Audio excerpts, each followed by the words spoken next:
We are so conditioned to accept crumbs because that's all we've been fed. So to us, we're like, oh, we got a little bit more crumbs this time? Okay, okay. When in reality, there's a whole buffet table, and everybody else in the global south are looking at like, wait. You guys are taking those crumbs and you guys got that huge buffet table right there. You guys aren't going to that? What in the world is wrong with you? But that's because it's a mental block. It's a system of control. And so this is why it is so important for us to realize, those of us who do realize, we have to be patient. We have to give grace to those of us, who are around us. Even if you're in the global north, but you're not in the United States, you're still in the vassal state of the United States, right? It's not France, it's a US vassal. It's not Italy, it's a US vassal, right? And so we have to wake people up, but some people, it takes longer for their eyes to adjust.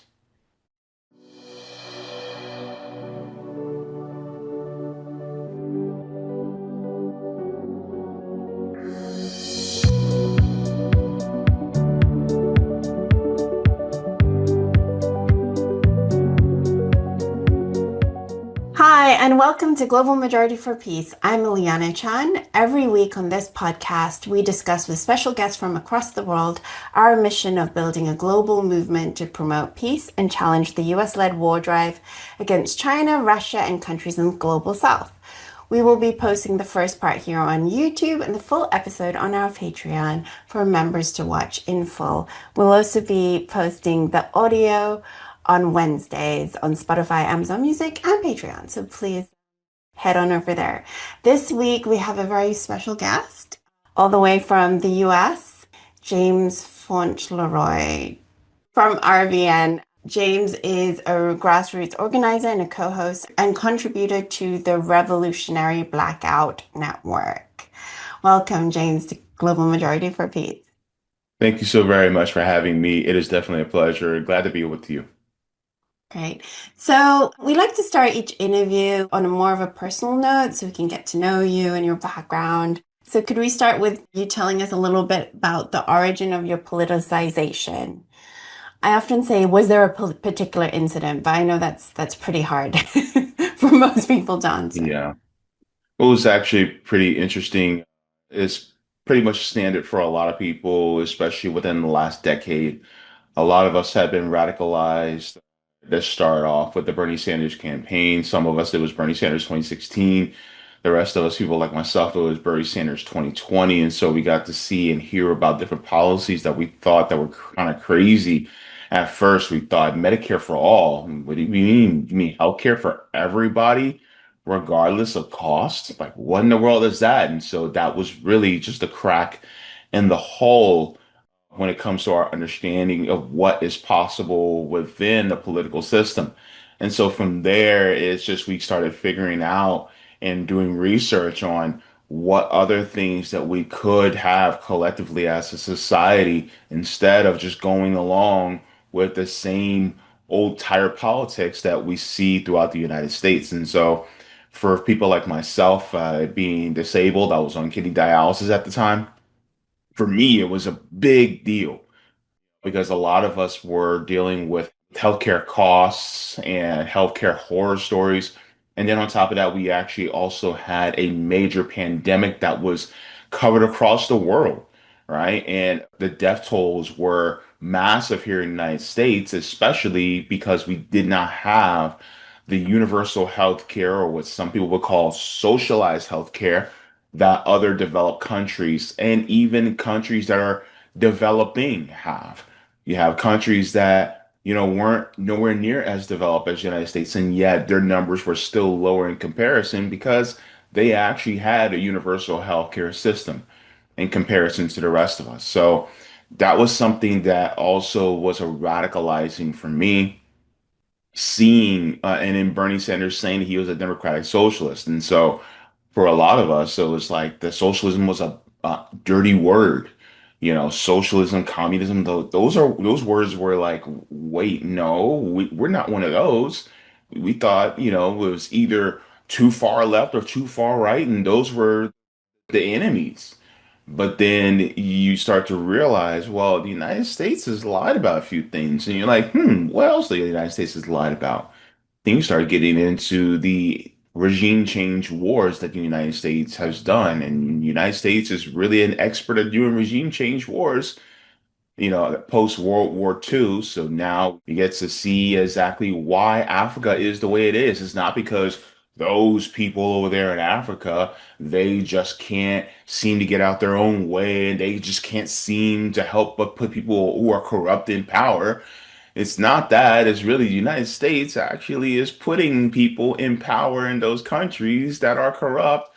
And so Africa stays that way. And then you can look at the global South in South America. You can look at those countries.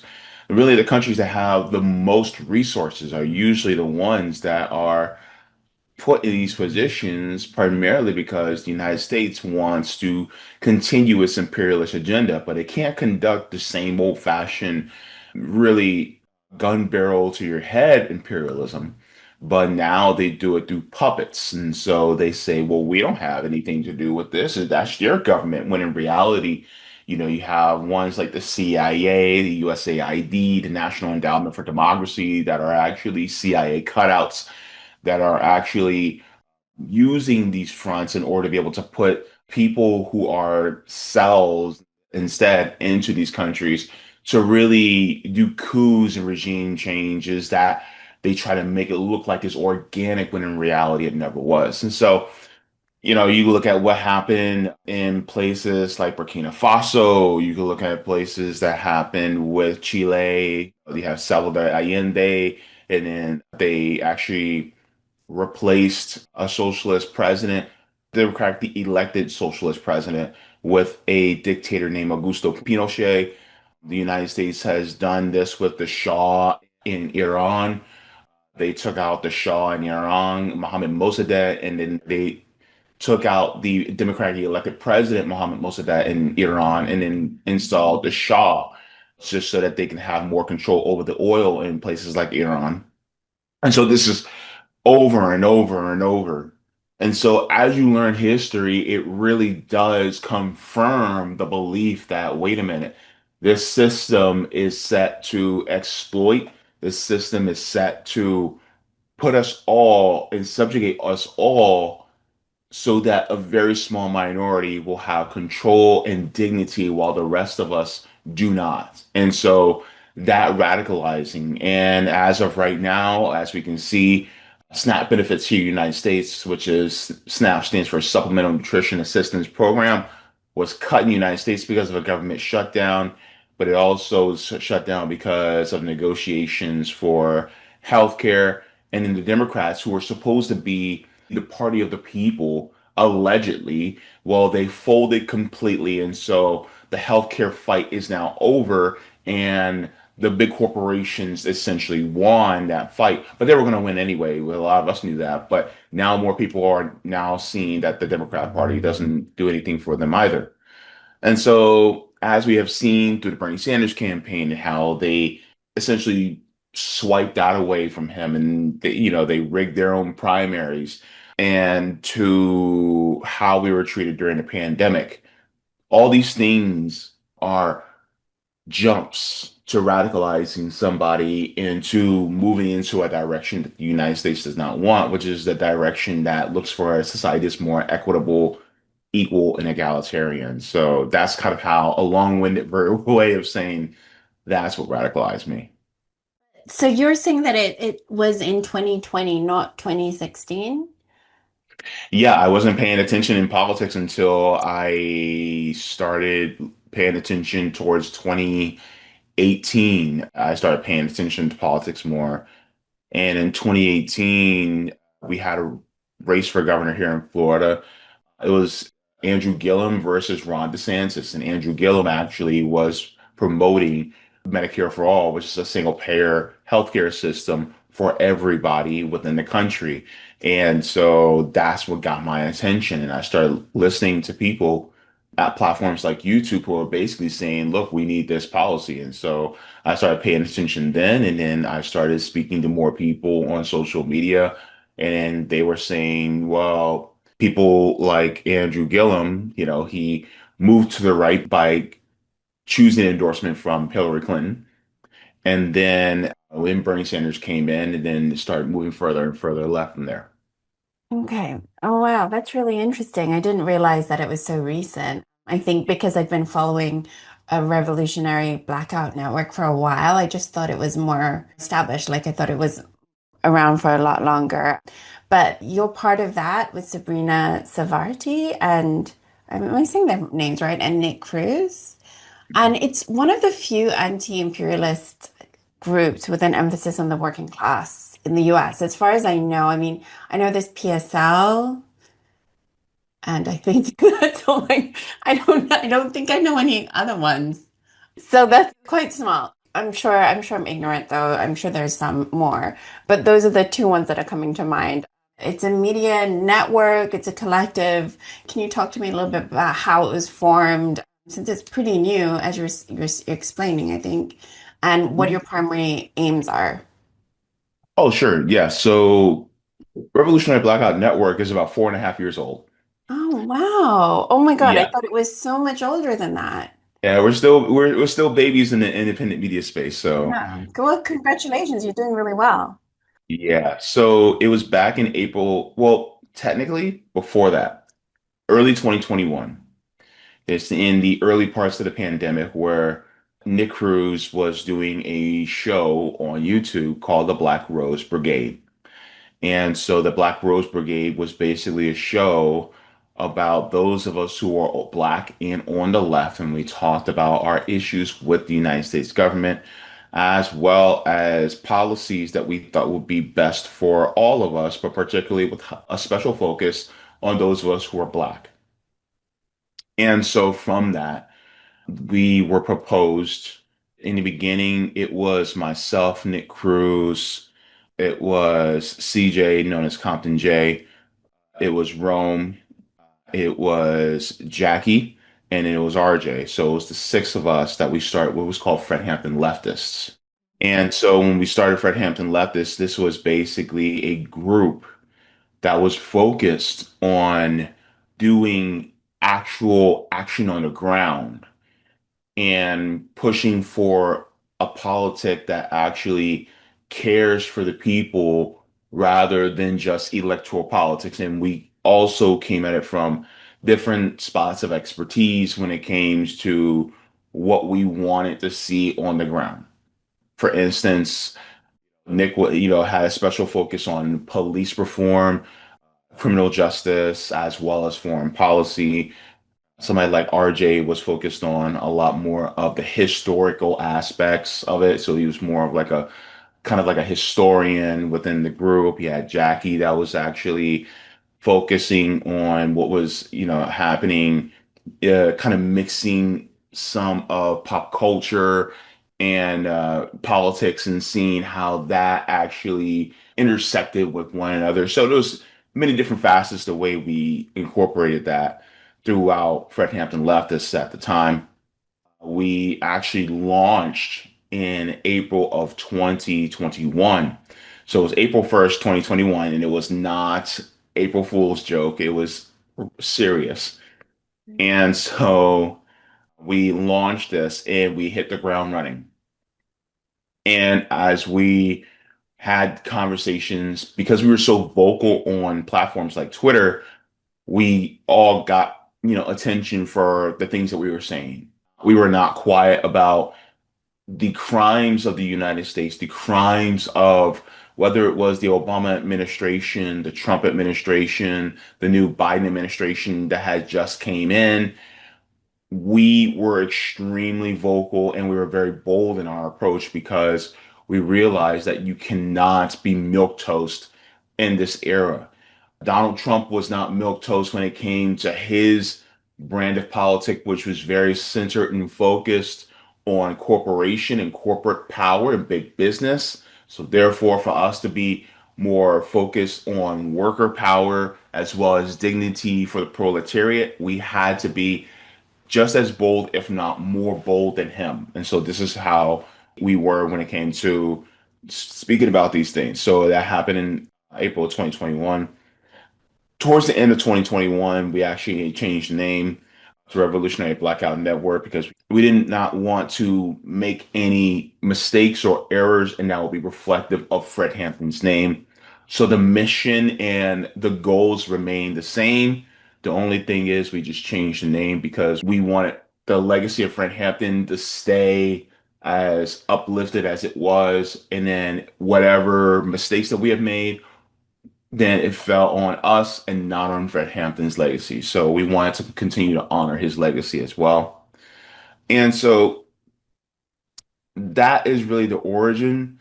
Of course, we've also added more members as well. One of our present members, Sabrina Savati, she was also added within about 3 or 4 months after we began. So she's still one of the earliest people that was also involved as well.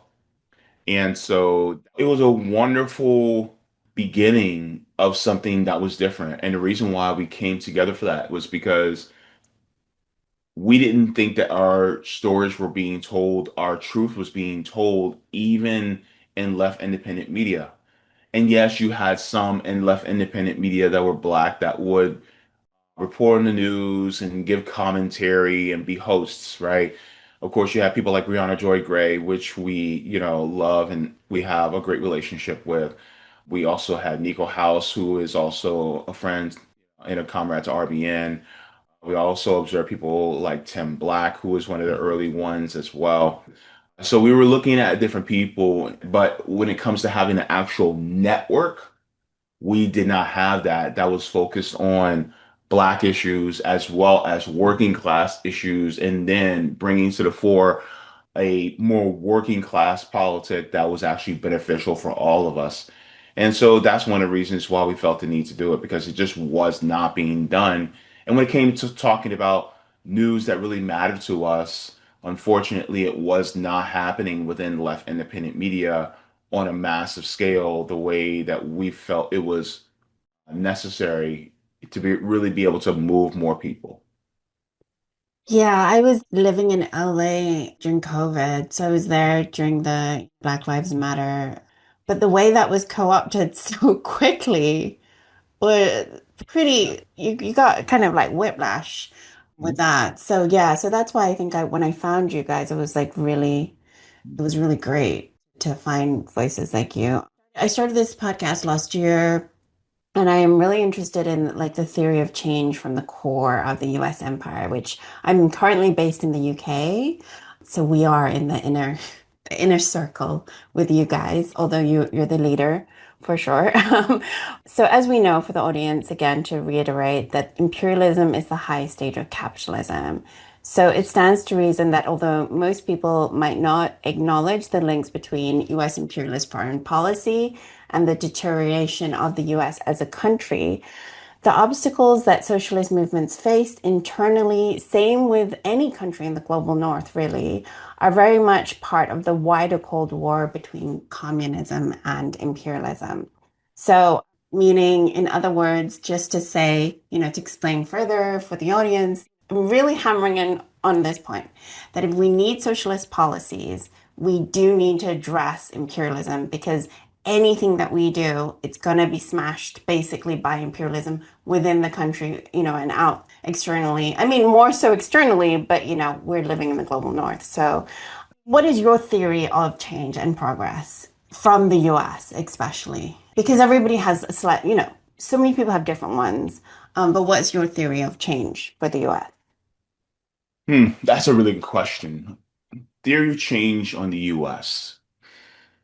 My theory of change for the US is more about getting rid of a system that was designed to be only meant for a few and completely erasing it and building up a system that is meant for every single one of us, no matter who we are or our background.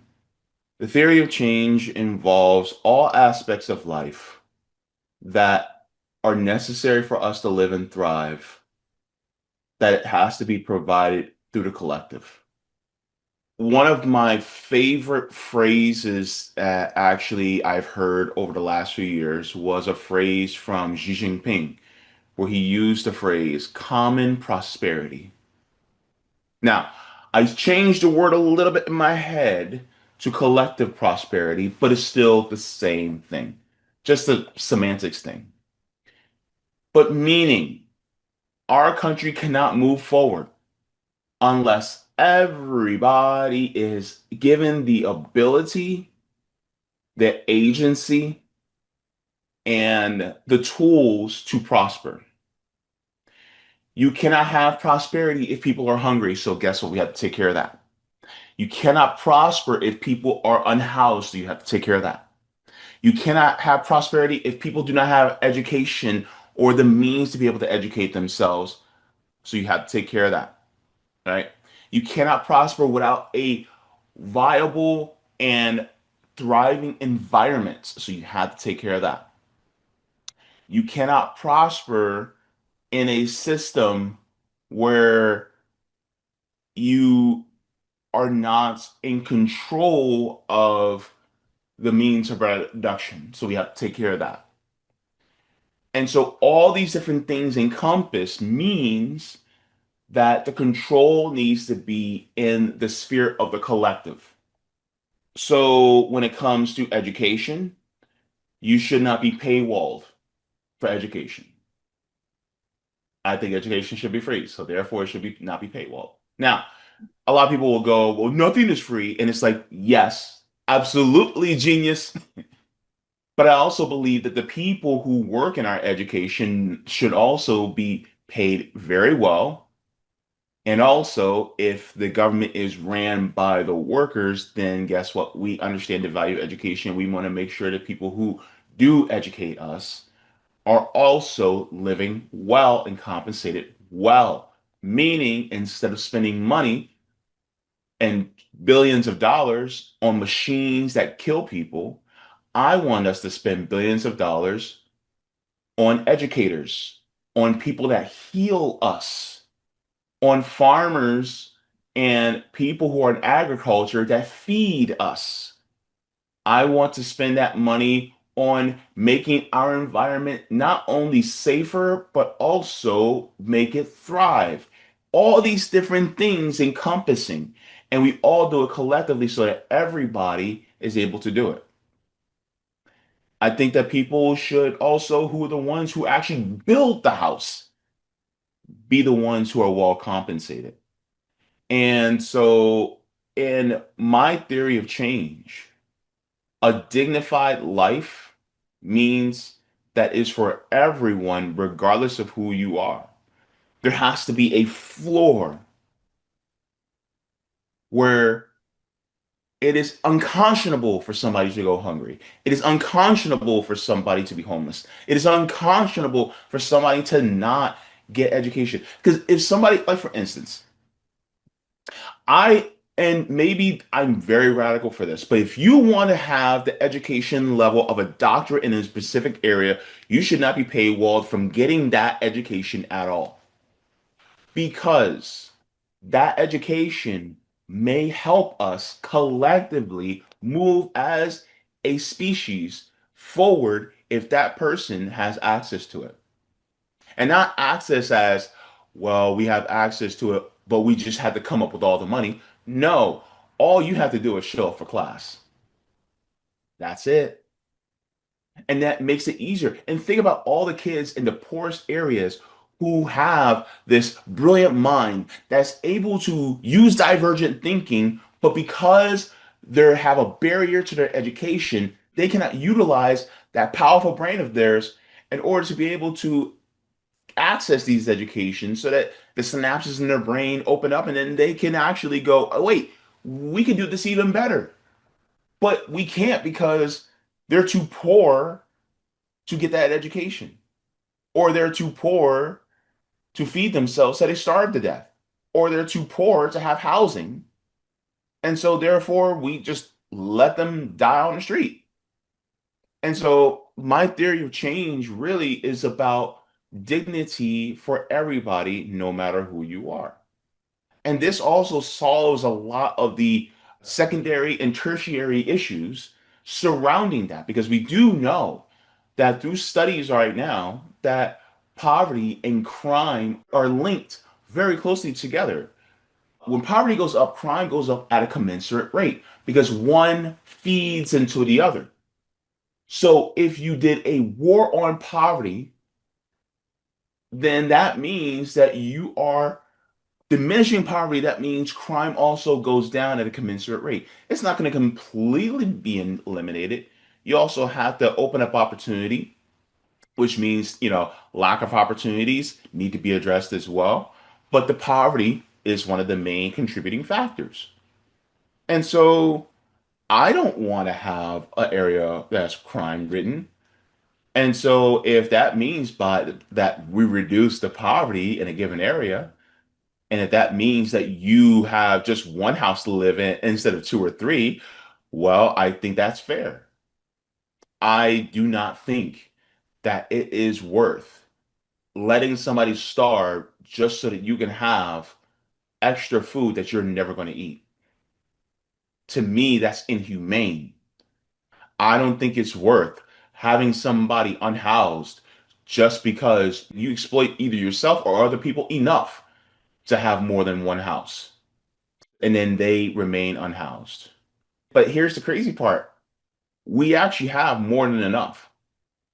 This mindset of scarcity is absolutely foolish because it does not exist.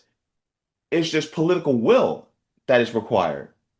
We have massive amounts of land and massive amounts of resources and very efficient ways of being able to utilize the land and the resources that we have in order to be able to make sure everybody is educated, housed, fed, clothed. We have these resources. The thing is that the resources are being taken up by a small few, and it should not be in the hands of a small few. It needs to be among the entire collective. And we need to democratically choose how it is being implemented and used. And most people would say everybody eats. I liken it to if you ever went to a cookout or a picnic or a buffet. And have you ever gotten your plate and then you sat down and then you finished eating, but you notice some people haven't eaten yet? Do you feel kind of funny about going back to the line and then getting more food while knowing that some of the people who are also there haven't eaten yet?